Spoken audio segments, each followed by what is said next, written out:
Tranzay any isika mandeha resaka amin'izao fotoana izao fa hamanao ny hevitra rehetra ampiamorana ny fifidianana ben'ny tanàna ny antoko ery vaovaon'ny Madagasikara tsy marina ny filazana izany hoy ny filoha-hevitra eo anivon'izany HVM izany ny resaka mandeha moa amin'izao fotoana izao dia izany no natao mba ametrahan'ny HVM ny rafitra ifotony anatanterahana izany fifidianana izany nandiso tanteraka izany ity filoha-hevitry ny HVM ity ary nanambara fa tsy izy ireo no mametraka ny daty amin'ny anatanterahana ny fifidianana izay ben'ny tanàna ary vonona hiatrika izany fifidianana izany izy ireo araka izao fanampanazavana izao. Tsy ny HVM no mametraka ny daty ny fifidianana, tsy anjaran'ny HVM izany raha ny fanamariana izay noentiny filoha-hevitry ny antoko manoloana ireo resaka mandeha fa manao izay ampiamorana ny fifidianana mba ametrahana ireo rafitry ny antoko eny fotony aloha ny HVM.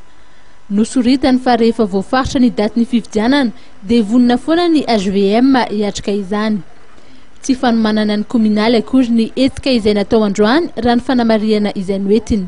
Fa matoa le olona miditra ao anatin'ny antoko anankiray izay miditra ao anatin'ny antoko HVM raha HVM zany ny idina dia mazava loatra fa olona rehetrarehetra eo zany dia maniry ny ijorono izao HVM ijorono izao fitondrana zao ka matoa zao fihetsiketsehany zao no atao dia izay kotsina ny HVM nefa mijerany keo ny